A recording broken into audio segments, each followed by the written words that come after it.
রাষ্ট্র পরিচালনা করেন একজন ব্যক্তি, বড় বুজুর্গ, নাম হলো সুলতান মাহমুদ গজনবী।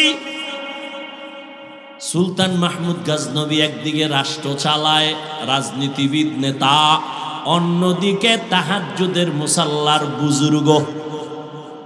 নাম কি? সুলতান মাহমুদ গজনবী। ইন্তেকালের পরে তার আপনজনকে স্বপ্ন যোগে জিজ্ঞাসা করা হলো, কবরের কি হালাত? বলে আলহামদুলিল্লাহ, আল্লাহ কবরে আমারে মাফ করে দিয়েছেন। কি আমলের বিনিময়? বলে এমন বড় কোনো আমল না, একটা ছোট আদো বলা কাজের কারণে আল্লাহ মাফ করেছে। কিসের কারণে মাফ করছেন? ছোট্ট একটা আদো বলা কাজ। কি সে কাজ? সুলতান মাহমুদ গজনবী বলেন, আমি রাষ্ট্র পরিচালনার ক্ষেত্রে এদিক থেকে সেদিক আমি যাত্রা করতাম। কোথাও যাওয়ার পথে একদিন রাতের বেলা গভীর আমি যাত্রা বিরতি করলাম। এলাকার পাহাড়িয়া জঙ্গলের পাশে ছোট একটা ঘর, আমার প্রজাদের বাড়িতে আমি স্থান নিলাম রাতটা যাপন করার জন্য। খেয়াল করেন, রাত যাপনের জন্য রাত্রে যখন আমি ছোট একটা ঘর, ওখানে আমাকে রাত্রি যাপন করার জন্য দিল। আমাকে যেই রুমটা দিল শোয়ার জন্য, আমি বিছানায় গিয়া, মোটামুটি গরিবী হালাতে ওদের বিছানা, আমি যখন শুইতে গেলাম হঠাৎ তাকায় দেখি আমার পায়ের কিনারায় একটা তাক আছে। তাক, ওই তাকের উপরে এক জিলদ কোরআন শরীফ রাখা। খুব খেয়াল করেন, তাকের উপরে এক জিলদ কোরআন। শুয়া হঠাৎ কোরআন শরীফ দেখে বসে পড়লাম। চিন্তা করলাম আমি এখানে আরামে ঘুমাবো আর কোরআন শরীফ পায়ের কিনারায় উপরে থাকবে, এটা কেমন কেমন লাগে। তো কি করি, মনে মনে ভাবি কোরআন শরীফটা অন্য রুমের মধ্যে রেখে আসি, আমি এখানে একটু আরামে ঘুমানোর জন্য। আমি এবার বসা থেকে উঠে গেলাম, উঠিয়া তাকের থেকে কোরআন শরীফটা হাতের মধ্যে নিলাম অন্য রুমে রাখার জন্য। আমি এক কদম দু কদম দিয়ে যখন হাঁটতেছি, হঠাৎ করে আবার থমকে দাঁড়ায় গেলাম। দিলের মধ্যে একটা বাড়ি লাগলো। আরে আমি সুলতান মাহমুদ, আমার দাম বেশি কোরআনের থেকে? এটা তো হতে পারে না।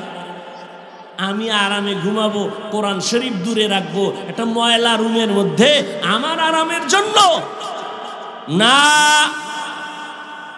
কোরআন শরীফ সুন্দর জায়গায় থাকবে, প্রয়োজনে আমি ময়লা বিছানায় গিয়া ঘুমায় থাকবো ময়লা রুমের মধ্যে। আমি আবার ব্যাক করলাম, ব্যাক কইরা আল্লাহর কোরআনটা আবার জায়গায় রাখলাম মুইসা টুইসা চুমা দিয়া। এরপরে অন্য ময়লা রুমে আমি ঘুমায় গেলাম। আমার মাওলার কোরআনের সাথে একটু আদব রক্ষা করলাম। আমার আল্লাহ এই আদবের বরকতে আমাকে কবরে মাফ করে দিয়েছে। লিকুল্লি শাইইন জিনাতুন ফিল ওয়ারা ওয়া জিনাতুল মারই তামামিল আদাবি আজ খোদা খাহিমে তৌফিকে আদব বে আদব মাহরুমে গাস্তাজ ফজলে রা। ও যুবক, চূড়ান্তভাবে চেষ্টার জন্য লাগবে আদব। বেয়াদব জমিনে শান্তি নাই। এক তো নিজের ব্যক্তিগতভাবে চলাফেরার মধ্যে আদব, দ্বিতীয় মুরব্বীদের কাতারে আমার জীবনের সফল দোয়ার জন্য একমাত্র পুঁজি হলো প্রথম আমার আব্বা আম্মা। মা বাবার দোয়া তোমার আমার সফলতার পুঁজির যুবক। দ্বিতীয় সিঁড়িতে আছে তোমার আমার সফলতার পুঁজি, দোয়া করবে আমার শিক্ষক, তোমার ওস্তাদ। তৃতীয় হলো উলামায়ে কেরাম, মুরব্বী। আমি আমার কলিজার যুবকদের আমি পাও দুইটা ধইরা বইলা যাইতেছি, রে বাবা, যদি বলো হাফিজ ভাই নিচে নাইমা পাও ধরো, আমি নিচে নাইমা তোমার পাও ধইরা বইলা যাই। আল্লাহর ওয়াস্তে আমার এই কথাটা ফালায়া দিও না। তোমার জীবনে তুমি ডাক্তার হও, ইঞ্জিনিয়ার হও, তুমি একজন প্রফেসর হও, তোমার সফলতার জন্য একমাত্র তোমার দোয়া লাগবে, মা বাবার দোয়া। আল্লাহর কসম, আল্লাহর কসম, আল্লাহর কসম, মা বাবার দোয়া যদি না থাকে তুমি ডাক্তার হবা ঠিক, তবে তাসলিমার মতো জুতার বাড়ি খেতে হবে।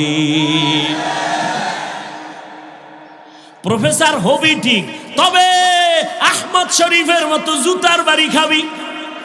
আর যদি মা বাবার দোয়া নিয়ে চলো কপাল খুলে যাবে। আর ওস্তাদের দোয়া তোমার জীবনের সফলতার চাবি। আমার আব্বা আম্মা আমারে এই চেয়ারে বসায় নাই, আমার আব্বা আম্মা চোখের পানি ছেড়ে দোয়া দিয়েছেন, কিন্তু আপনাদের সামনে বয়ান আব্বা আম্মা শিখান নাই, আমারে কথা বলা শিখাইছেন আমার শিক্ষক। আমি বাংলায় কথা বলি, উর্দুতে কথা বলি, ফার্সিতে কথা বলি, যাই তুমি বলো সব আমার ওস্তাদের অবদান। এই কারণে শিক্ষকের দোয়া হলো তোমার আমার জন্য সফলতার দ্বিতীয় চাবি। আর তৃতীয় চাবি হলো তোমার আমার সফলতার জন্য ওলামায়ে কেরাম আর মুরব্বিদের দোয়া।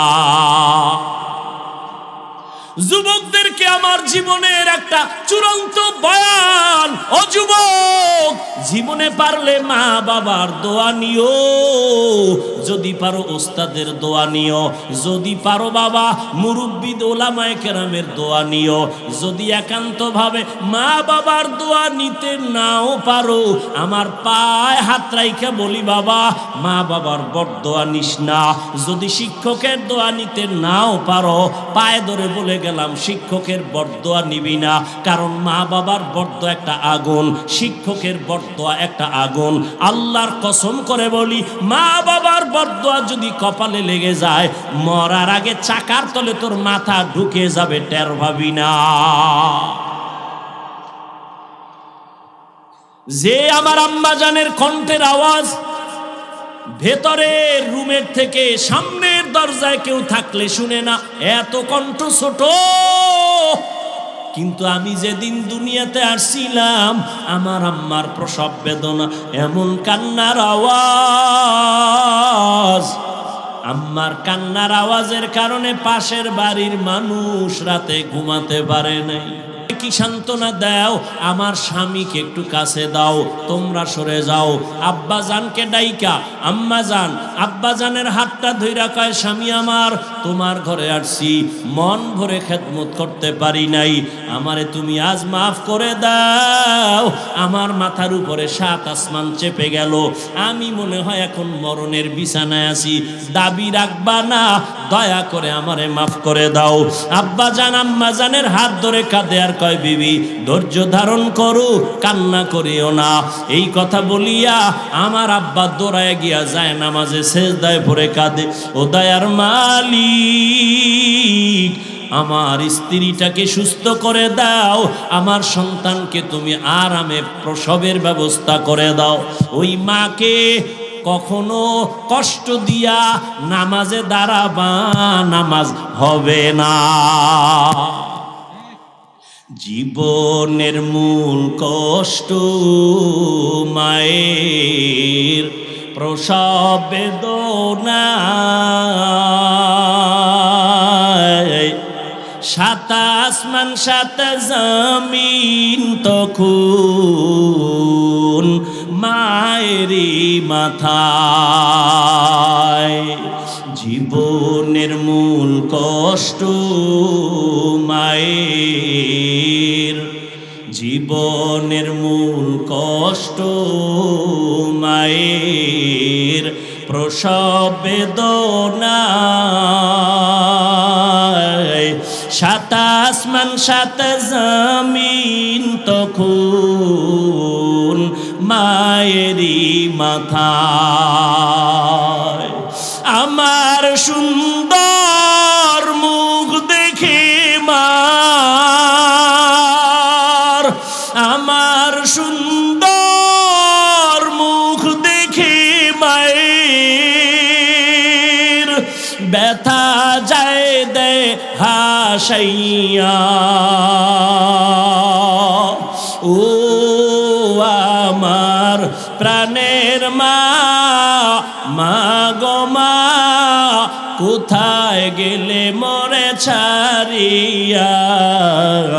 জনম দুঃখী ইয়াতীম আমি, চায় না কেহ ফিরিয়া।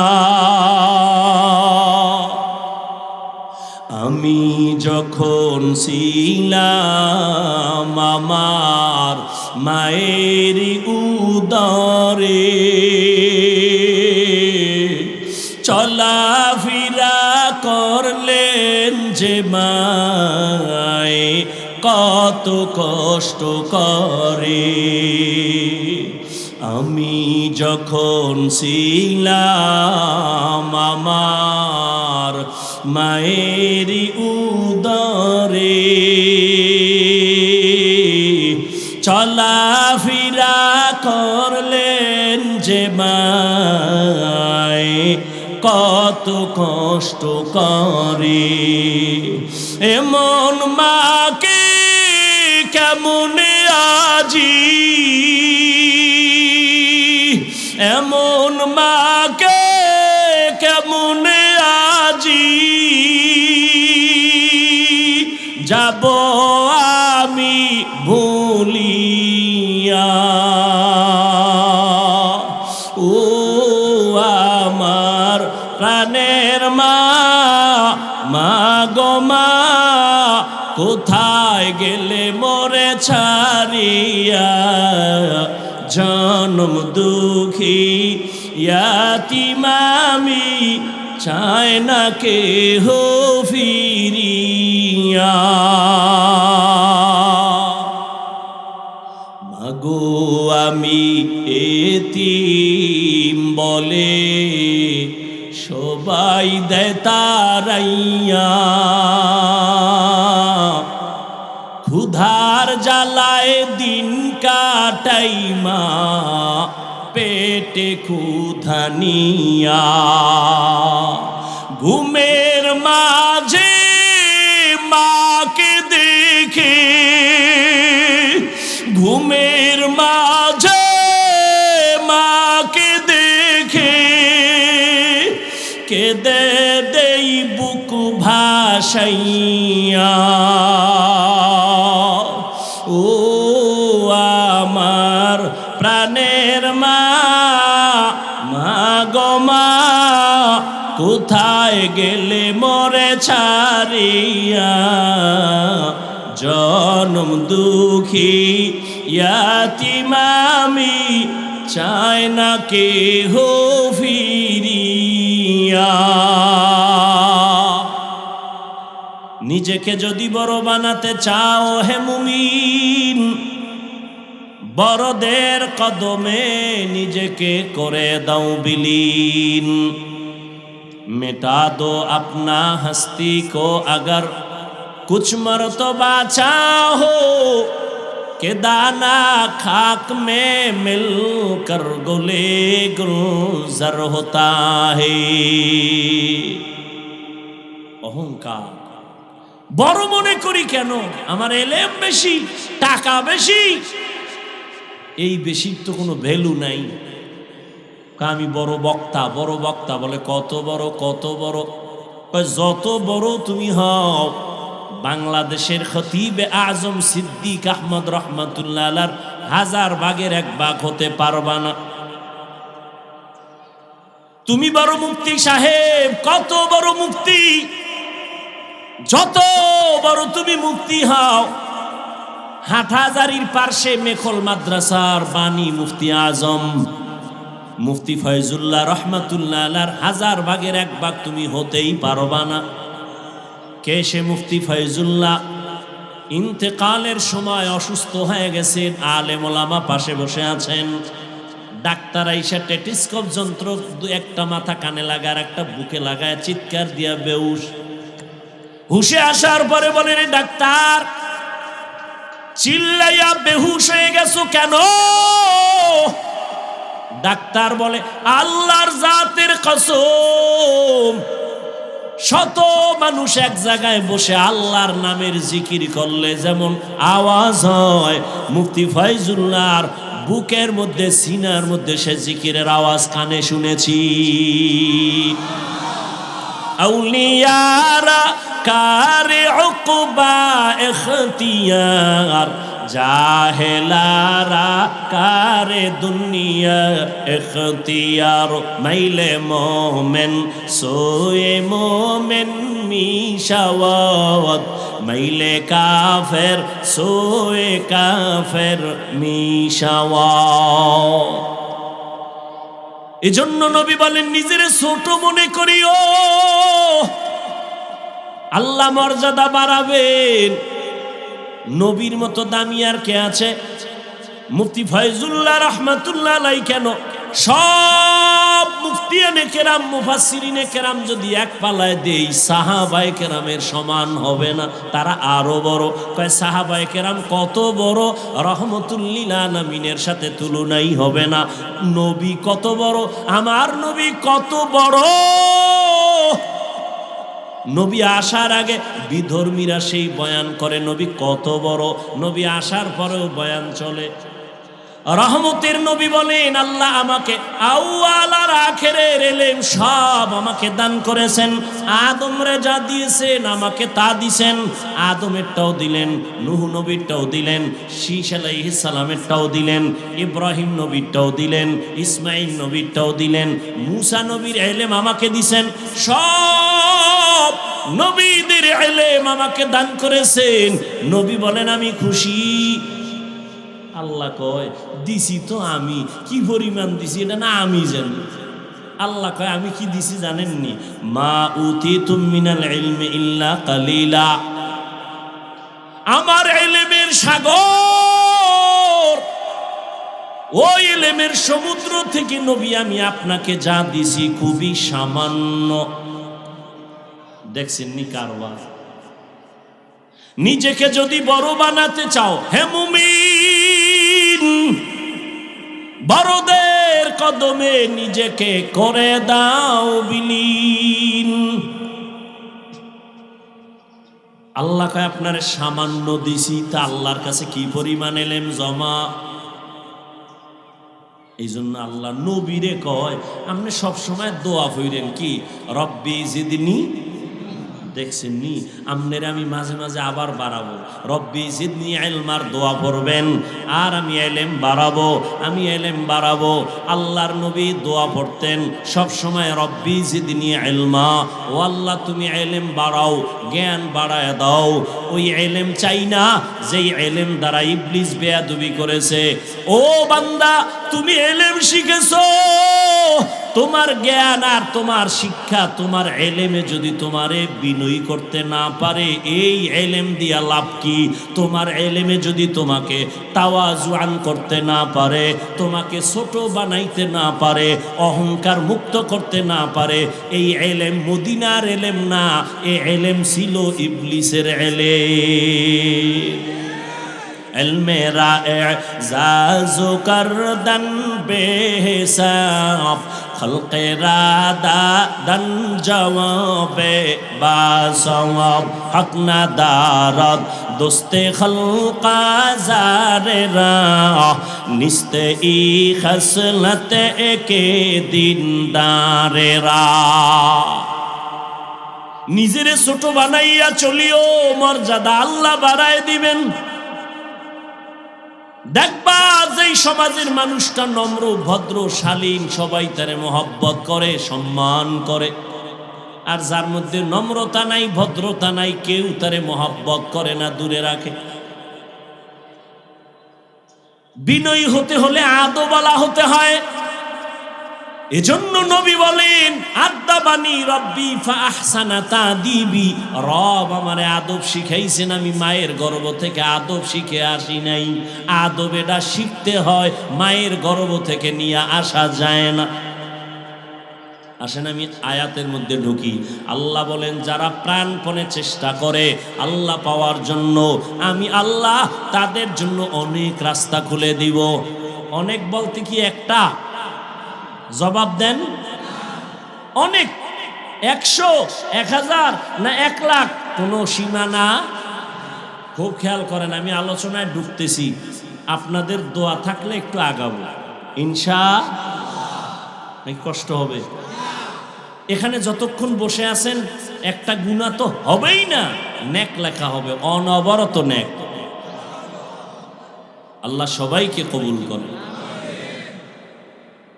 ও কলিজার যুবক,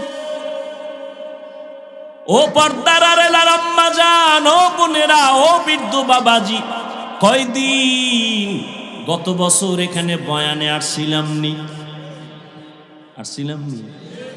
আজকে খবর নিয়ে দেখেন, গত বছর যারা প্যান্ডেলে ছিল আজ অনেকেই কবরের বাসিন্দা। আজ আমরা বসে আছি, আগামী বছর এই প্যান্ডেলে বয়ান চলবে, আমরা কে থাকবো কোনো জানা আসেনি। জিন্দেগি মে বন্দগি তু কর নাহি,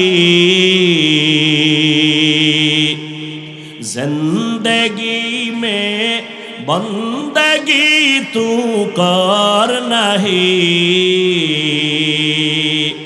जिंदगी बे बंदगी शर्मिंदा है, जिंदगी बे बंदगी शर्मिंदा है।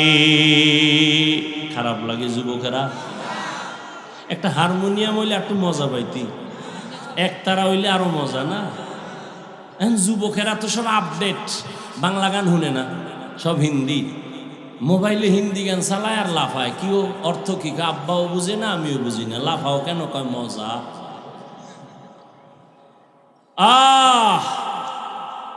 এরে যুবক, ঘুমের ঘরেও তো কত যুবকের মরণ হয়, হয় না? হয় না? এই চিন্তা যদি করতি যে ঘুমের মধ্যে আজরাইল আসতে, যদি চিন্তা করতি গানের তার কানের মধ্যে লাগায় ঘুমাইতি না। ও মুসলমান বাবা, তুমি গানের তার কার লাগাইয়া ঘুমাও, আজরাইল এসে যদি দেখে তোমার কানের মধ্যে গানের তার লাগানো, মুসলমান হিসাবে চিন্তা করো কবরে গিয়া কি জবাব দিবা। আমার কথায় তো আর ফিরবি না। হেদায়েতের মালিক নবীও না, কে? মান ইয়াহদিহিল্লাহু ফালা মুদিল্লা লাহু ওয়া মান ইউদ্লিল ফালা হাদিয়া লাহু। আল্লাহ যাকে হেদায়েত দেন কেউ তাকে ধ্বংস করতে পারে না। ও যুবক বাবা, আমার বয়ানে ফিরবা কোনো গ্যারান্টি নাই, তবে একটু আবদার করি মাঝে মাঝে পারলে একটু তোমার ডিউটির বাইরে, তোমার ডিউটি বাদ দিয়া না, তোমার শিডিউলের বাইরে আমার একটা আবদার মাইনো মাঝে মাঝে। সেটা কি? তুমি সারা রাত মোবাইলের ডিউটি যখন শেষ কইরা ঘুমাবা, ডিউটি শেষ, এখন কি ঘুম, ঠিক ওই সময় মোবাইলে সার্চ দিবা কোরআন তেলাওয়াত, দেখবা মক্কা মদিনার ইমাম হাজির। এইবার মোবাইলে তেলাওয়াত চালু কইরা বালিশের পাশে মোবাইলটা রাইখা আস্তে ঘুমায় যাবে, শুনতে শুনতে ঘুমাও। আমার দিল বলে একদিন, দুদিন, এক সপ্তাহ যদি শুনো, নিজে কানে ধরে বলবে আর গান শুনবো না, চোখে পানি চলে আসবে কোরআনের আকর্ষণ। दुनिया में हो दुनिया का तलबगार ना हो, बाजार से गुजर हो खरीदार ना हो। दुनिया में हो दुनिया का तलबगार ना हो, बाजार से गुजर हो खरीदार न हो। ये दुनिया एक मिसल कागज फूल है, ये दुनिया एक मिसल कागज फूल है, जिंदगी में बंदगी तू करना है, जिंदगी में बंदगी तू करना है, जिंदगी बे बंदगी शर्मिंदा है, जिंदगी बे बंदगी शर्मिंदा है। খারাপ লাগে? আরো শুনবি? সত্যি? তাহলে নিয়ত কর যে এডি শোন। বহু আল্লাহর বান্দা কলিজা দিয়া কত সুন্দর নাশিদ পড়ে, গজল গায়, গায় না? এই যে জুবায়ের কি সুন্দর স্টেজে এক সময় পিচ্ছি ছিল, আজকে দেখি বড় হয়ে গেছে, মাশাআল্লাহ, মাওলানাও হয়ে গেছে, আলহামদুলিল্লাহ। কি সুন্দর কণ্ঠ, কে দিছেন? আল্লাহ কবুল করেন, ওর আব্বা আম্মাকেও কবুল করেন, আল্লাহ দিনের খাদেম বানায় দেন, বিনয়ী আদবওয়ালা জিন্দেগি দান করেন। यहाँ हम सब मुसाफिर दिल ना लगा,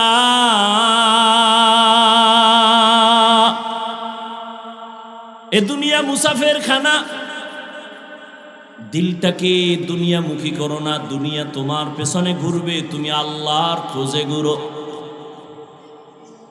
এরে যুবক, ভালো করে বুঝো, আল্লাহ বলেন যারা আমাকে পাওয়ার জন্য চূড়ান্তভাবে চেষ্টা করে আমি রাস্তা খুলে দিব, একটা না অনেক। খুব খেয়াল করেন, নবীজি একদিন সাহাবায়ে কেরামদের সামনে মাটিতে একটা সোজা রেখা টানলেন, দাগ দিলেন, সোজা দাগের আশেপাশে আঁকা বাঁকা আরো কয়েকটা দাগ টানলেন, এরপরে বললেন হাজা সিরাতি মুস্তাকিমান, এই যে সোজা পথ এটাই হলো সিরাতাল মুস্তাকিম, জান্নাতে পৌঁছার সহজ সরল সঠিক পথ। বাঁকা না সোজা? বলেন, সোজা না বাঁকা? কয়টা? জোরে বলেন। নবী কয় জান্নাতে পৌঁছার সঠিক পথ একটা, সোজা। আল্লাহ কয় আমাকে পাওয়ার পথ অনেক। এবার ফেস লাগছে না? নবী কয় একটা, আল্লাহ কয় অনেক। সমাধান কে দিবে? DC, SP, chairman.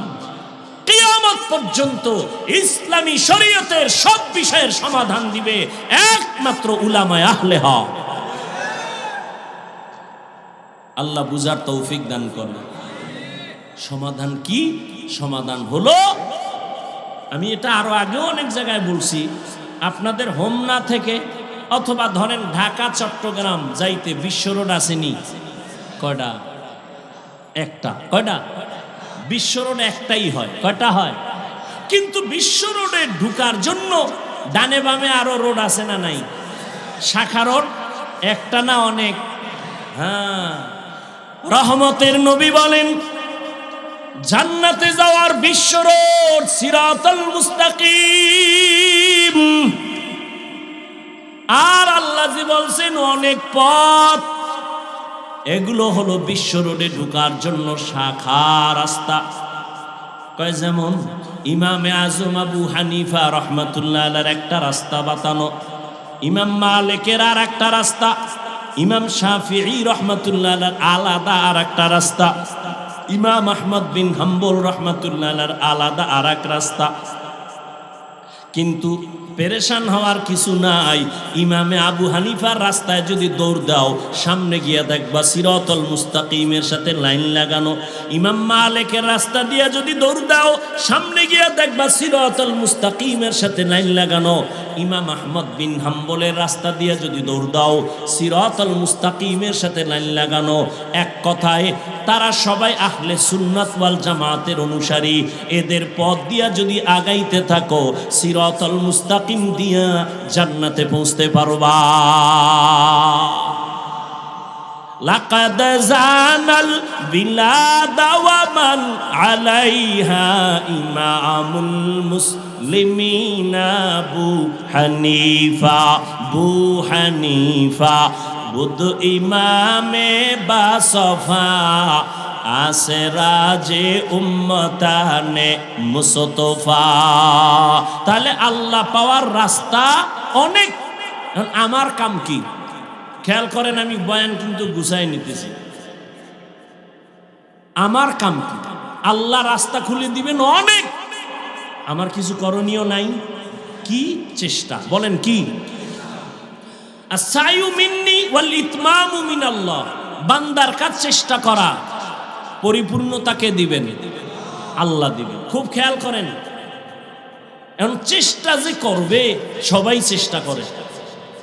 অনেকে নামাজ নাই, টুকটাক পড়ে, কয় আল্লাহর কাছে অনেক চাইছি, চেষ্টা করি পারি না। ছেলে নামাজ পড়ে না কেন? কয় চেষ্টা করি পারি না। চেষ্টা কি এটা বুঝে না। সবাই চেষ্টা করে, আসলে চেষ্টা লাইন ছাড়া করলে হবে না। হোমনা বাজারে কুত্তা আসেনি, কথা কয় না। এই কুত্তারে দেখবেন, ওর ডিউটি খালি দৌড়। সকালে দেখবেন দৌড়, সন্ধ্যা পর্যন্ত এই জায়গায় কুকুর হুইয়াই থাকে। কেউ তুই সারাদিন দৌড়ে আবার জায়গায় কেন? আমি সোজা দৌড় দিই নাই তো, বাঁকা হয়ে দৌড়াইছি। যদি সোজা দৌড় দিতাম তাহলে মেঘনা দাউদকান্দি ঘুরে আবার আসতে পারতাম। তাহলে সোজা দৌড়াই তৈব, লাইন ছাড়া দৌড়াইলে হবে? এখন বান্দা চেষ্টা করবে আল্লাহ পাওয়ার জন্য। সেই চেষ্টাটা সঠিকভাবে হবে কিভাবে চেষ্টা করলে? এজন্য এই কথাটা আমি টানতেছি, খুব খেয়াল করেন। সঠিকভাবে চেষ্টা করার জন্য 3টা গুণ লাগবে। বলেন কয়টা? ধৈর্য হবে, শোনার মতো হবে ইনশাআল্লাহ। আল্লাহ কবুল করে। কয়টা গুণ লাগবে? কি জন্য? সঠিক চেষ্টা করার জন্য। যে করবে 3 গুণ নিয়ে চেষ্টা করবে, ওয়াল্লাহি আল্লাহর কসম, সে দুনিয়াও শান্তি মুক্তি, আখেরাতে বিনা হিসাবে জান্নাত। কয় গুণ? প্রথম গুণের নাম আদব। বেয়াদব কিয়ামত পর্যন্ত দৌড়াইলো ওর মূল জায়গা খুঁজে পাবে না। বেয়াদবকে আল্লাহ চেষ্টায় ব্যর্থ করে দিবেন। 1 নাম্বার গুণ কি? আদব। একটু আগেই বলছি, এতক্ষণ আমার আলোচনা চলতেই ছিল বিনয়ী। নবী বলেন আদব আল্লাহ আমাকে শিখাইছেন। আদবের আরেক নাম সুন্নত। আদবের আরেক নাম কি? আমরা মনে করি বড় হুজুরের সামনে, মুরব্বীদের সামনে নতজানু হইয়া বসা আদব না। যেই জিনিস যেই জায়গায় রাখা প্রয়োজন ওখানে রাখার নাম আদব। যেই কথা যেই জায়গায় বলার নিয়ম, ওই নিয়ম অনুযায়ী ওখানে ওই কথা বলার নাম আদব।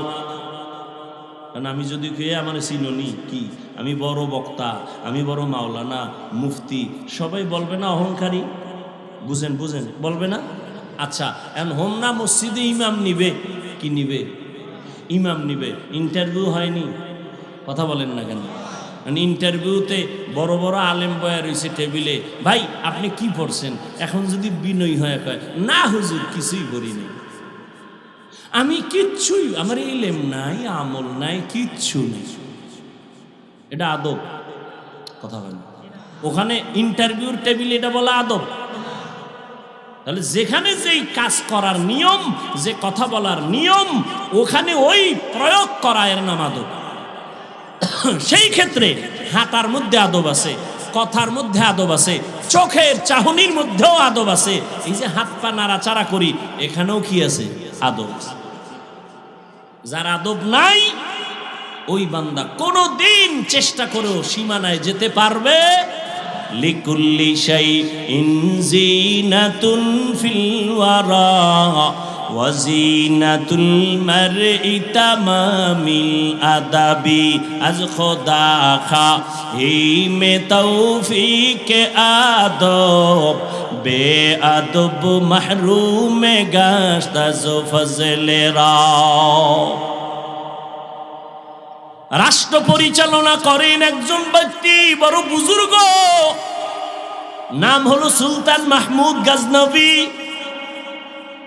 সুলতান মাহমুদ গজনবী একদিকে রাষ্ট্র চালায়, রাজনীতিবিদ নেতা, অন্যদিকে তাহাজ্জুদের মুসাল্লার বুজুর্গ।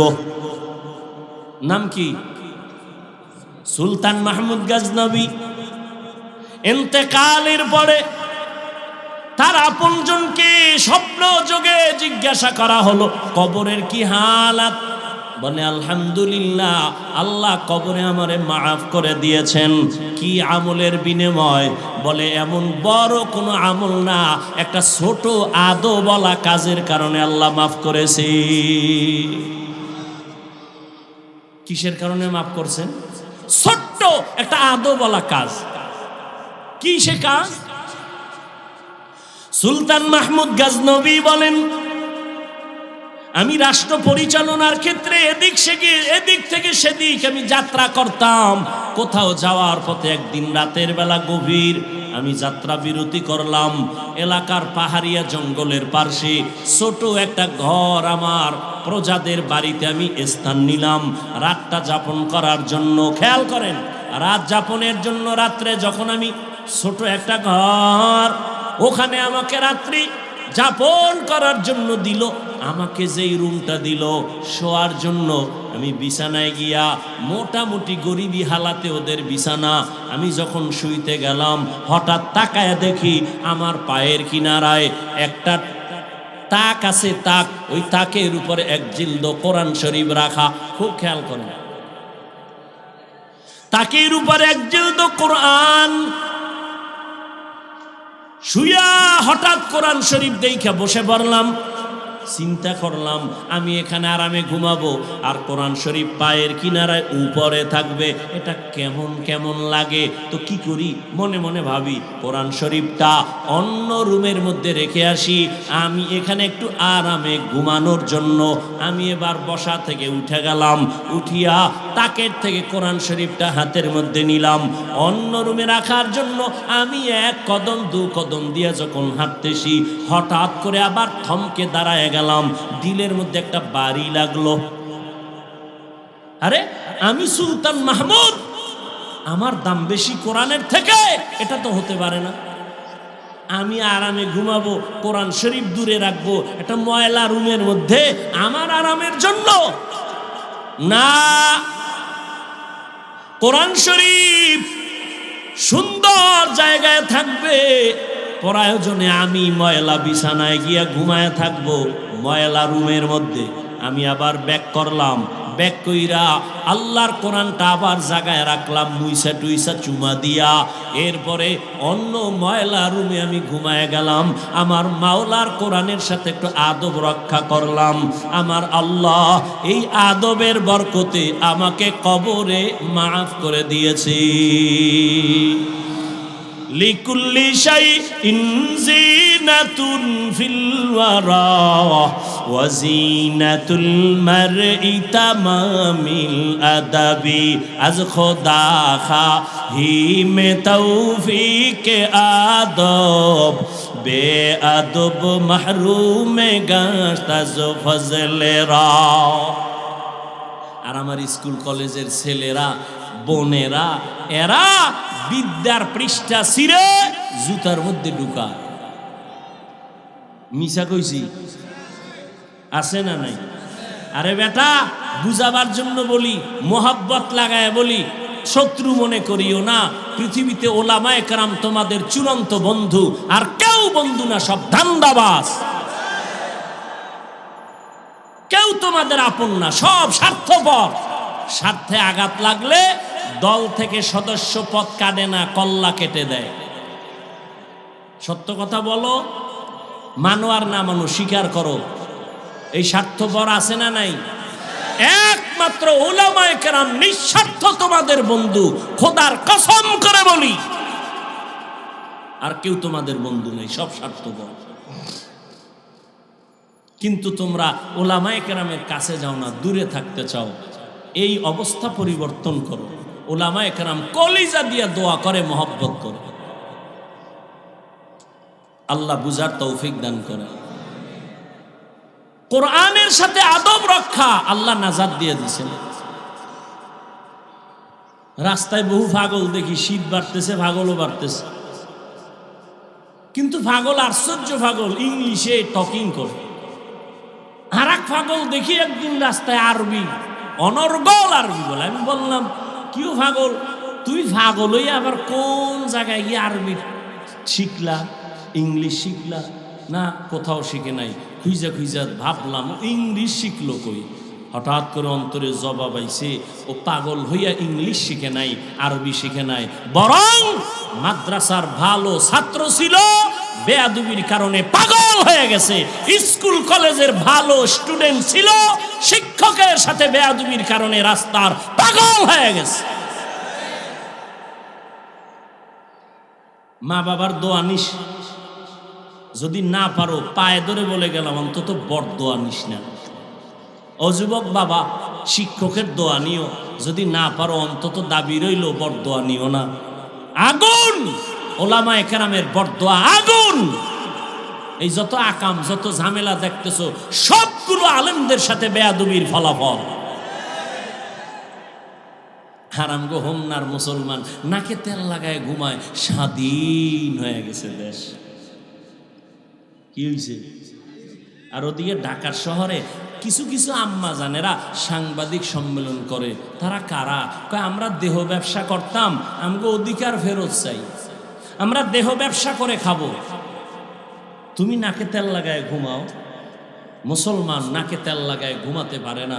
মুসলমান একবার না, মুগ্ধ কেন আবু সাইদ? কেন মুসলমান আল্লাহর জন্য, কোনো দলের ক্ষমতায় উঠাবার জন্য আর নামানোর জন্য নয়, ইসলামের জন্য, কালেমার জন্য, দ্বীনের জন্য মুসলমান একবার না বারবার জীবন দিবে।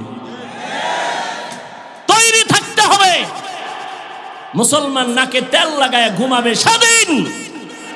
ওলামায়ে কেরাম কোরআনের বয়ান করবে, বেনামাজি সুদখোর থেকে অনুমতি লাগবে না যেদিন। মুসলমান সন্তানেরা নাকে তেল লাগায় ঘুমাবে সেদিন।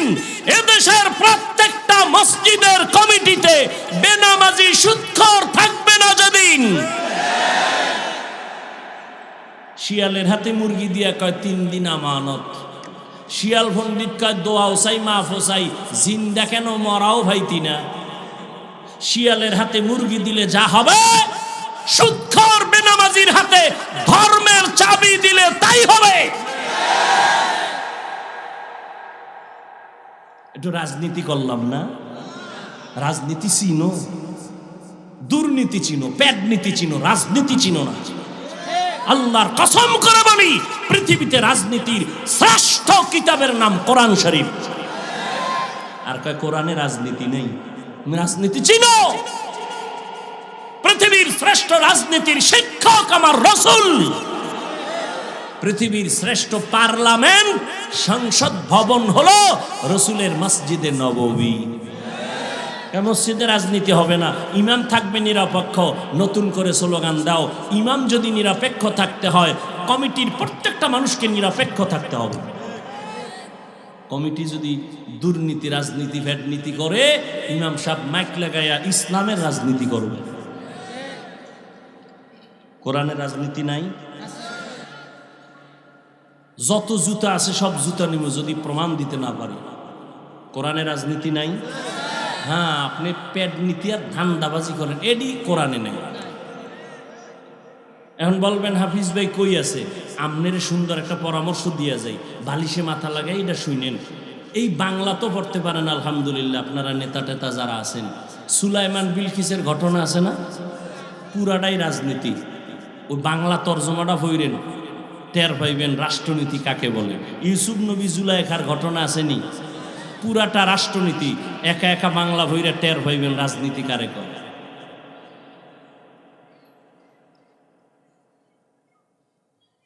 চেষ্টা করার জন্য প্রথম গুণের নাম আদব। বেয়াদব কোনোদিন চেষ্টা করেও কিনারায় যেতে পারবে। তাহলে আদব, দোয়া, বিনয়ী হওয়া, এটা মায়ের গর্ভ থেকে নিয়ে আসে না, এটা শিখতে হয়, অর্জন করতে হয়। এজন্য লাগে দোয়া। দোয়ার সব থেকে বড় পুঁজি মা বাবা। কে ভাই? দ্বিতীয় পুঁজি ভুলে গেছেন? শিক্ষক। তৃতীয় পুঁজি ওলামায়ে কেরাম, মুরব্বী। কষ্ট না হলে আমি একটা উদাহরণ টানব। কি না জুতা গুছাইতেছে? কার জুতা লয়ে যায়? আগাবার একটু সামনে। 12:30। যুবকদের জন্য একটা ঘটনা বলেই আমি মোনাজাতের দিকে যাব। আদব কত বড় কঠিন পুঁজির নাম। এক যুবক আল্লাহর মোহাব্বতে রেডি হয়ে গেল ইবাদতের জন্য, সব সময় আল্লাহর মোহাব্বত নিয়ে ইবাদত করে। এই যুবক বাবা, তোমার মতো যুবক জীবনে মাদ্রাসায় পড়ে নাই, স্কুলে পড়ে, কলেজে পড়ে, চাকরি করে, ব্যবসা করে, 5 বেলার নামাজ পড়ে আসেনি। তুমি বাবা তোমার একটু জিজ্ঞাসা করো, তুমি কেন পারো না? তোমার মতো যুবক রাস্তায় গাড়ি চালায়, তুমি কেন পারো না বাবা? না, রাস্তায় গাড়ি চালায়, নামাজ ছাড়ে না। ময়দানে কৃষি কাজ করে, নামাজ ছাড়ে না। র্যাব, আর্মি, পুলিশ, বিডিআরের চাকরি করে, নামাজ ছাড়ে না। দোকানদারি করে, শাটার টেনে নামাজে গিয়া দাঁড়ায়। বলো বাবা তুমি কেন পারো না? আমি তো তোমাকে হুজুর বানাবার জন্য বয়ানে আসি নাই, আমি একবারও বলি নাই, এখনো বলবো না যে পাগড়ি লাগাও, তসবিহ লাও, জিকির করো, একবারও বলবো না। বরং আমি সাহস দিয়ে দোয়া করে যাব, এতগুলো আল্লাহর বান্দাদের আমিন ফেরত যাবে না। আমি বলবো স্কুলের ছেলে বাবা তুমি স্কুলে পড়ো, কলেজে পড়ো, ডাক্তার হও, ইঞ্জিনিয়ার হও, প্রফেসর হও, তবে একটা দাবি, বেয়াদব হইবা না। এরে আম্মা জানেরা, আপনাদের জীবনটা কতই যে ধন্য। আপনারা নবীদের মায়ের মতো মা, সাহাবায়ে কেরামদের মায়ের মতো মা, আপনারা তো কত দামি নারী। এরে আম্মা জান, এতক্ষণ আপনাদের সন্তানদের যত বয়ান শুনাইলাম, এগুলো বাস্তবায়নের জন্য আপনার দোয়া আর আপনার অবদান ছাড়া হবে না। এ দুনিয়ায় যত ভালো ভালো সন্তান হয়েছে সব হলো মায়ের অবদান। এজন্য রহমতের নবী বলেন পৃথিবীর শ্রেষ্ঠ সম্পদ হলো নেককারিনী মহিলারা। ওই যুবক আল্লাহর ইবাদতে এমন মজা পেয়ে গেল, আজান হয়েছে, শেষ হওয়ার আগে মসজিদে হাজির, নামাজ পড়ে আর বের হয় না। আসরে ঢুকলো, মাগরিব পরে বের হইল, বাইর হইয়াই দেখে দোকানদারি, বেপর্দা নারীর আড্ডা। যুবক একদিন সিদ্ধান্ত নিল, এই এলাকায় আর থাকবো না, ইবাদত কইরাও ঝামেলা, গুনাহ হয়ে যায় অনিচ্ছায়। এখন আমি এমন একটা নির্জন জায়গায় যাব যেখানে গিয়া একদিন আমি আল্লাহর ইবাদত করব। বাড়ির পাশে দূরে একটা জঙ্গল, পাহাড়। যুবক নিরিবিলি ইবাদতের জন্য ওই পাহাড়ের চূড়ায় গিয়া একটা সুন্দর ঘর বানাইয়া ওখানে থাকে, ওখানে ইবাদত করে। আর বাড়ি আয় না, ঘরের মধ্যে বৃদ্ধা তার কলিজার মা। কে? মা। সন্তান ইবাদতে মশগুল, বাড়ি আসে না। মায়ের অন্তর ছটফট করে, বাবার চেহারাটা যদি একবার দেখতে না পারি মনটা ভালো লাগে না। কেমনে সন্তানের দেখবো? সন্তান তো ইবাদত খানায় পাহাড়ের উপরে, আমি বুড়া মহিলা পাহাড় বেয়ে উপরে উঠতেও পারবো না। কি করি কি করি ভেবে ভেবে একদিন সিদ্ধান্ত নিল, আমি একা একা হেঁটে হেঁটে আমি আমার সন্তানের একটু এক নজর দেখার জন্য যাব। এই সন্তান দেখো, মায়ের অন্তরে কি মোহাব্বতের আগুন।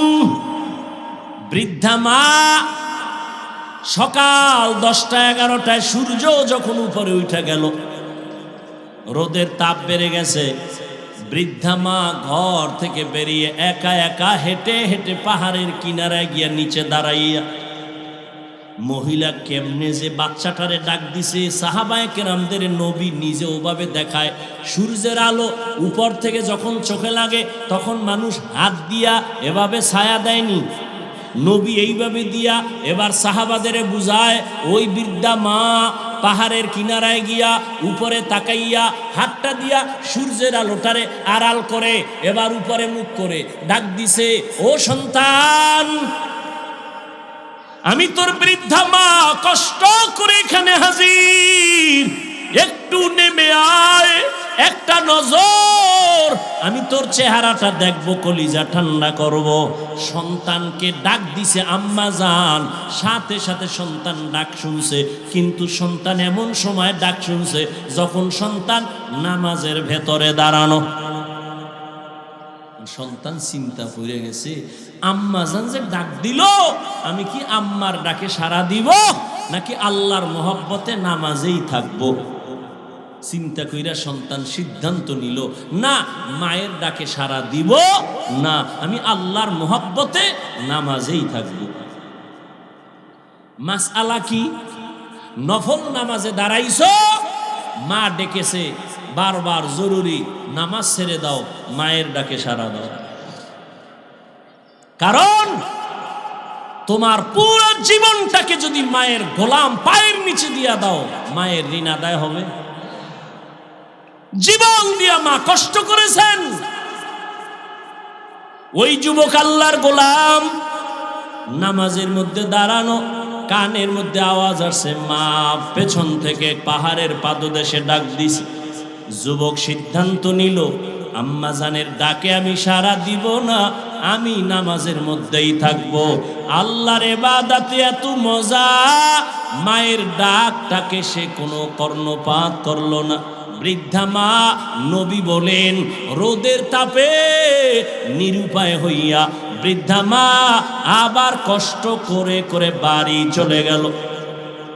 আর দেখার দরকার নাই। কিন্তু না, যতই রাগ করে বাড়ির মধ্যে বিছানায় যখন শুইয়া পড়ে, অন্তরের মধ্যে আবার সে আগুন। আমার সন্তানের না দেখলে ঘুম চোখে আসে না। কই ওই সন্তান আমি না দেখে ঘুমাইতে পারি না। আম্মা জান আবার সিদ্ধান্ত নিয়েছেন, আমি আর একবার আমার বাবারে দেখার জন্য কষ্ট করে যাব। আমার পাহাড়ের পার্শ্বে হেঁটে হেঁটে যাইতে বড় কষ্ট, কিন্তু সন্তানের মোহাব্বত আমি মা বরদাস্ত করতে পারি না, কন্ট্রোল করতে পারি না। দেখার জন্য আর একবার মা রওয়ানা। ঠিক সূর্য উদিত হয়ে গেল, সূর্য উপরে, রোদের তাপ। নবী বলেন, ওই আম্মা জান আবার হেঁটে হেঁটে পাহাড়ের পাদদেশে গিয়া দাঁড়ায় গেল। আগের দিনের মতো হাত কপালের কাছে নিয়া সূর্যের আলোটাকে বারণ করে, আড়াল করে আবার ডাক দিছে, ও কলিজার সন্তান কই, একটু নিচে নেমে আয়, আমি মা আবার তোকে এক নজর দেখার জন্য আসছি। আজও সন্তান নামাজের মধ্যে দাঁড়ানো, মায়ের কণ্ঠের আওয়াজ পাইয়া আবারও চিন্তায় পড়ে গেল, আমি কি নামাজটা ছেড়ে দিব নাকি মায়ের ডাকে সাড়া না দিয়া নামাজের মধ্যে আমি মশগুল থাকব। সিদ্ধান্ত আজও এক, আমি মায়ের ডাকে সাড়া দিব না, নামাজের মধ্যে আমি মশগুল থাকব বলে নামাজের মধ্যে দাঁড়ানো। মায়ের ডাকে সাড়া দেয় নাই। সন্তান না সাড়া দেওয়ায় আম্মা জান দীর্ঘ টাইম অপেক্ষা করে আজও মনে কষ্ট নিয়া মা বাড়ির দিকে রওয়ানা। বাড়িতে যাইয়া নিয়ত করছে আর দরকার নাই, কিন্তু না, মায়ের মন এটা বয়ান করে বুঝানো যাবে না রে বা। সন্তানের প্রতি মায়ের কি যে মায়া, কি মোহাব্বত, এইটা বয়ান করে বুঝাবার কোনো ভাষা নাই। আম্মা সারা বুঝানো যাবে না, যার সন্তান নাই তাকে বুঝানো যাবে না রে বাবা। দুইবার মা ফেল। এইবার মা একটু ঘুরে বসে চিন্তা করলো, এবার আর একবার যাব, শেষ, আর যাব না, দেখি আমার বাবারে একটু দেখতে পারি। মা এবার সিদ্ধান্ত নিয়া তৃতীয় দিন পাহাড়ের কিনারায় সূর্যের গরমে গিয়া হাজির। আজকে শেষ। সূর্যের আলোরে আড়াল করে ডাক দিছে, বাবা কই? আজও সন্তান নামাজে দাঁড়ানো। মা ডাক দিছে, কানে আওয়াজ আসছে, কোনো জবাব নাই। সন্তান আল্লাহর মোহাব্বতের প্রাধান্য দিয়া চুপচাপ নামাজে দাঁড়ায় আছে। আম্মা জান 2 দিন আইসা চলে গেলেন, আজকেও কি ফেরত যাবেন? বুঝে না, বৃদ্ধা মা মনেরে বুঝাইতে পারে না। কিন্তু আম্মা জান আজকে কষ্ট বেশি হয়ে গেল, 3 দিন আসলাম, ডাকে সাড়া দেয় না সন্তান, আজকে বরদাস্ত করা যায় না। আম্মা জান আজও নিরুপায় হইয়া যায়, তবে অন্য 2 দিন জবানটারে বন্ধ করে গেছেন, আজকে জবান বন্ধ করে না, আসমানের দিকে তাকাইয়া একটা ডাক দিছে, মালিক ও আল্লাহ, আমার কষ্ট কি তুমি দেখো না? আমার সন্তান 3 দিন আসছি, আমার ডাকে সাড়া দেয় না, ও মালিক তোমার আদালতে একটু না বললেই না, আমি কন্ট্রোল করতে পারি না, আমি একটু বলি বেশি না রে আল্লাহ। ওরে জেনাকারিনী মহিলার চেহারা না দেখাইয়া কবরে নিও না। বাস আদালতে চলে গেছে। এই কথা কয় নাই জিনা করাইয়া নিও, শুধু কি বলছে, জেনাকারিনী মহিলার চেহারা দেখাইয়া নিও। এটা কি বর্তমানে কোনো গুনাই তো মনে করেন না, যে সারা রাত মোবাইলে জেনা করে, চোখ দিয়া তাকায়া তাকায়া বেগানা দেখে, ওর কাছে তো এটা গুনাই না। আমরা বাধা দিলাম গো দুশ্মন মনে করে। অথচ দর্শনের পরের ফাইনাল স্টেপ হলো ধর্ষণ, ধর্ষণের আগে হয় দর্শন। এজন্য ধর্ষণকে কন্ট্রোল করার জন্য দর্শনকে বন্ধ করো। বুঝে নাই, না বুঝলে না বুঝো, মাওলায় বুঝ না দিলে কি করার? তুমিও মুসলমান, আমিও মুসলমান, তোমার আল্লাহ আমার আল্লাহ 2 না 1? তোমার আমার নবী, কোরআন, কাবা, ধর্ম, কালেমা, দুনিয়াতে আসছি সিস্টেম। বিদায়বেলা কাফনের সংখ্যা হবে 3টা, তাও 1 কালার। হুজুরগো কালার আলাদা, আপনাদেরটা আলাদা না, সব এক। কবরের সাইজ, আপনাদের এলাকার কবর 1 হাত বড়, ছোট না সমান? কবরের প্রশ্ন 3টা, তাও নাকি আলাদা? আমাকেও যে প্রশ্ন, আপনাকেও সেই প্রশ্ন। একটু চিন্তা করেন তো, আপনিও মুসলমান, আমিও মুসলমান, আমি টুপি মাথায় না দিলে লজ্জা পাই, আর তুমি কেমন ভিআইপি মুসলমান, তুমি টুপি দিলে লজ্জা পাও। আমি দাড়ি কাটতে লজ্জা পাই, তুমি রাখতে লজ্জা পাও। আমি মসজিদে না ঢুকলে লজ্জা লাগে, তোমার ঢুকতে লজ্জা লাগে। আমি পর্দা না করলে লজ্জা পাই, তোমার পর্দা করতে লজ্জা পাও। স্বাস্থ্য গুণের লাগে কেমনে পর্দা করে? চাস্তো ফুফাতো মামতো বোনের সাথে কেমনে সম্ভব? আকাম সম্ভব। আল্লাহর আইন মানা সম্ভব না। আল্লাহ হেদায়াত দান করুন। আরো জোরে বলো, অনেক কষ্ট হইতেছে। হ্যাঁ, আরে ভাই আপনার না হইলে আমার তো হয়। আল্লাহ হেদায়াত দান করুন। কি কথা বলতেছিলাম?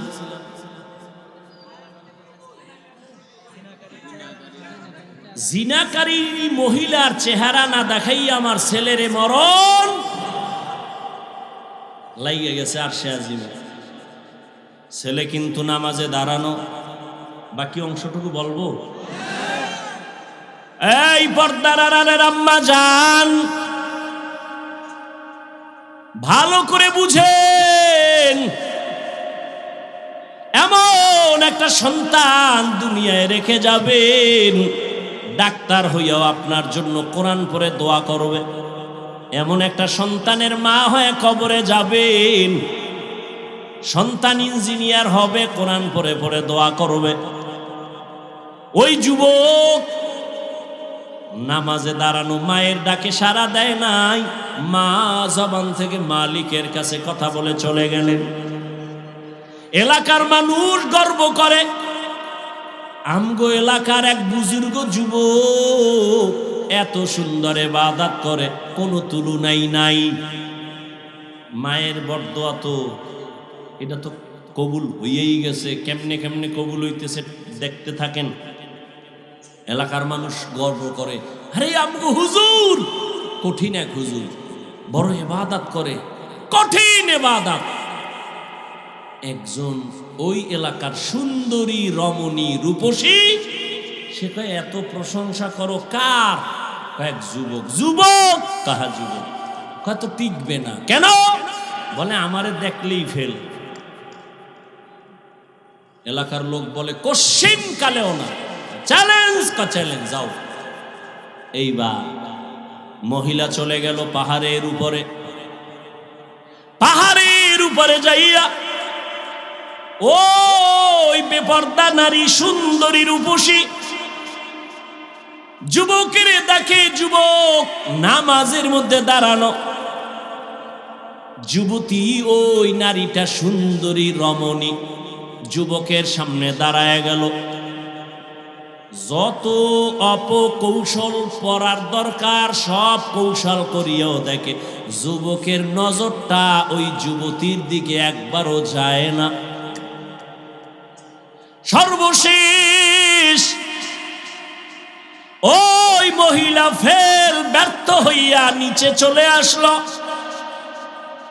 আর মায়ে কইছিল জেনাকারিনী নারীর চেহারা না দেখায় মরণ দিও না। এই মহিলা কি করছে?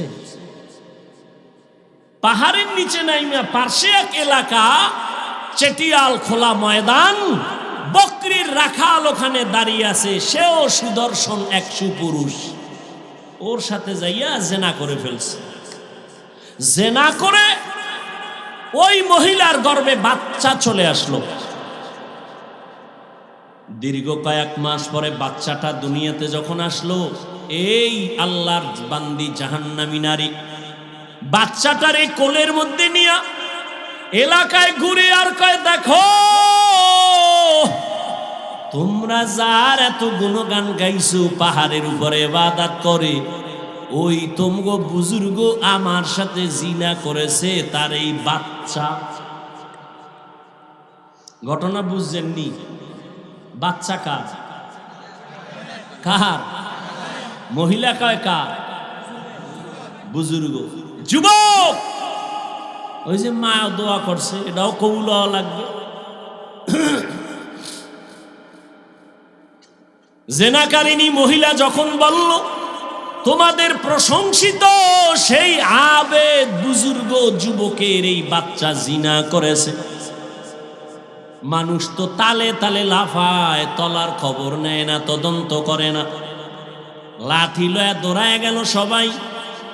এত কলিজার আপন, কলিজার মোহাব্বতের আমাদের বুজুর্গ আজ এই অপমান বরদাস্ত করতে পারি না।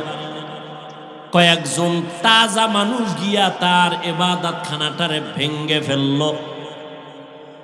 হঠাৎ একজন গিয়া বুজুর্গ যুবকের গায়ে যখন একটু টাচ করলো, যুবক বলে আমি আল্লাহর গোলাম, আমার গায়ে টাচ করছো কেন বলো, তারপরে টাচ করো, আগে বলো কেন। বলে আপনি নাকি জিনা করেছেন, এত গর্ব করেছি আপনাকে নিয়ে, আপনি নাকি জিনা করেছেন। কোথায়? বলে আমগো এলাকার সুন্দরী নবনী বাচ্চা পর্যন্ত তার কোলের মধ্যে চলে আসছে। আল্লাহর বান্দা যুবক আবেদ বলে আল্লাহর জাতের কসম আমি অপরাধ করি নাই, জিনা করি নাই। কয় আপনি বলতে পারবেন নি মহিলার সামনে? বলে পারবো, নিয়ে আসো। এবার মায়ের দোয়া কবুল হইতেছে। জিনাকারিনীর চেহারা না দেখায় কবর দিও না।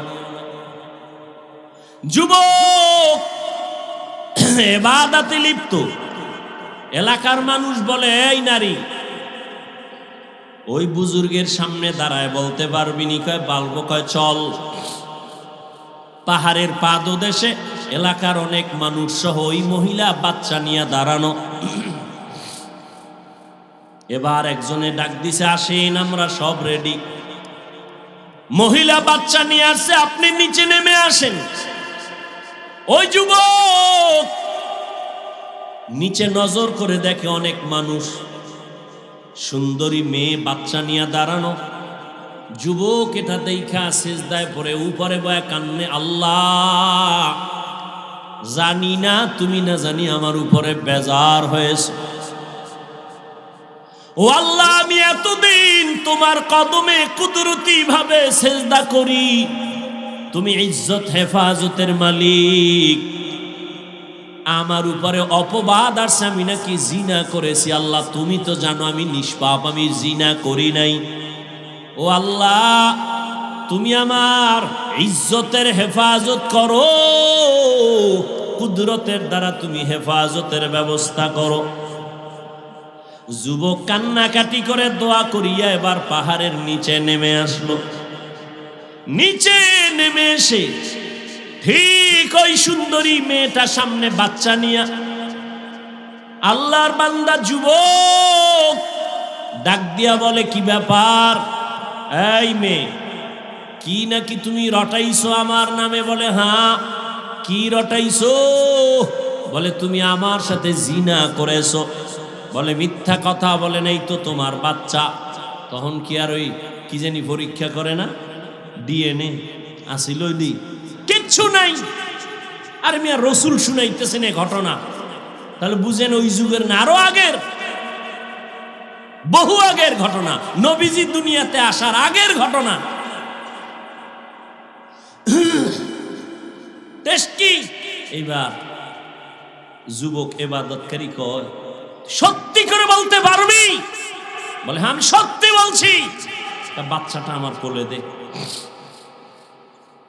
যুবক আল্লাহর গোলাম ওই অসভ্য জিনাকারিনী মেয়েটার বাচ্চাটা নিজের হাতের মধ্যে নিয়ে মনে মনে আমার মাওলাকে একটা ডাক দিছে।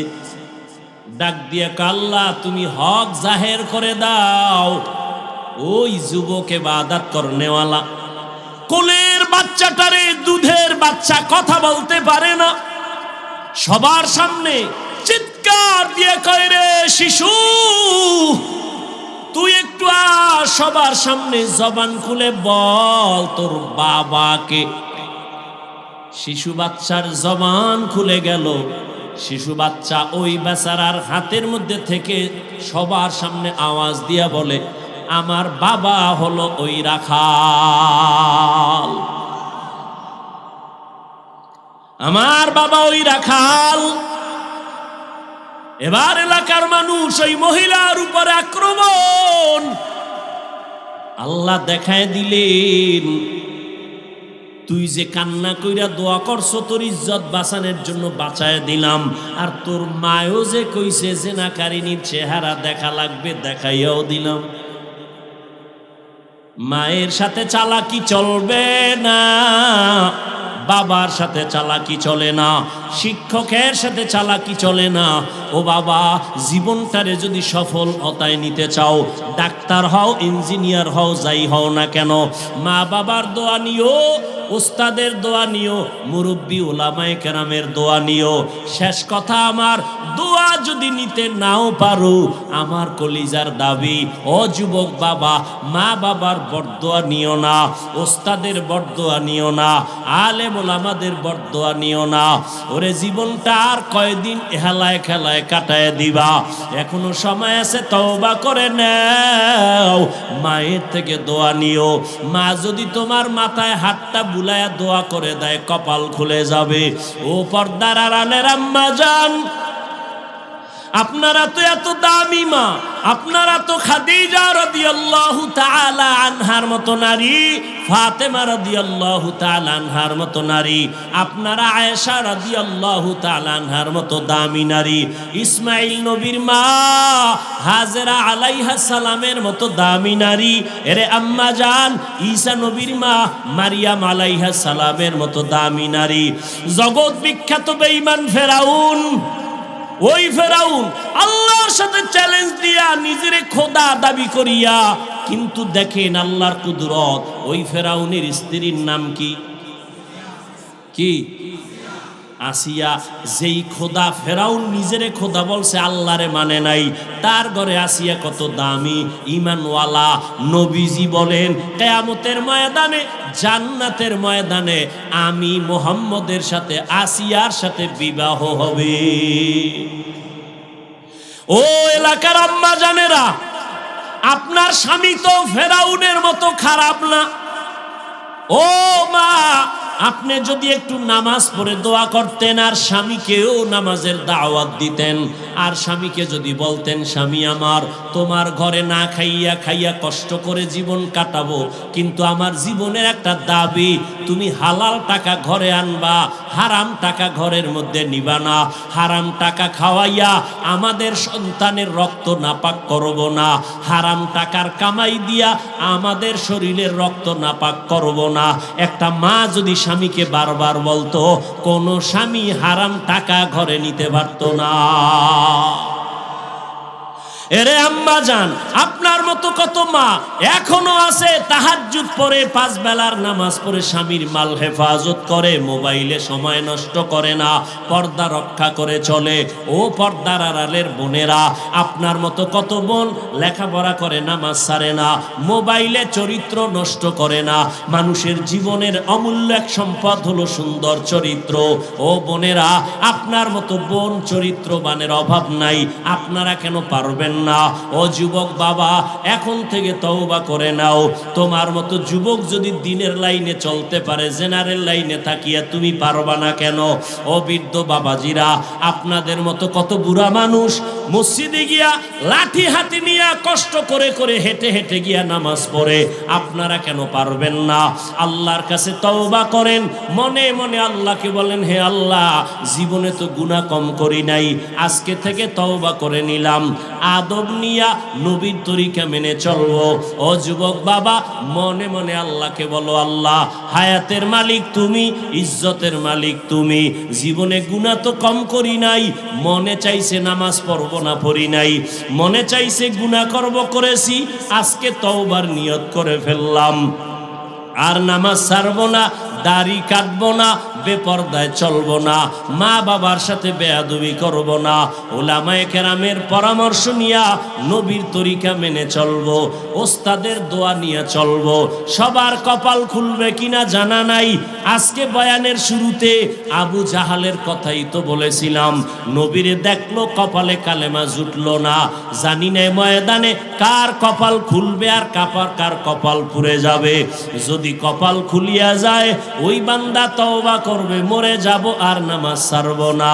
জানি না কার অন্তর খোলা, তওবা করে আমার আল্লাহকে মনে মনে বলো, হে মালিক, জীবনে আর নামাজ ছাড়বো না, বেপরদায় চলবো না, মা বাবাকে কষ্ট দিব না, উলামায়ে কেরামের পরামর্শ নিয়া, ওস্তাদ মুরব্বীদের দোয়া নিয়া নবীজির তরিকা মেনে চলবো। তওবা করার মতো যদি কারো অন্তর তৈরি হয়, মুনাফিকি যদি অন্তরে না থাকে, তওবার নিয়ত যাদের আছে, দুটো হাত আল্লাহকে দেখায়া দাও। আয় আল্লাহ, হাতগুলো কবুল করে নেন, তওবা কবুল করে নেন, তওবার উপরে মজবুত হইয়া চলার তৌফিক দান করেন, আমিন। আলহামদুলিল্লাহি রাব্বিল আলামিন।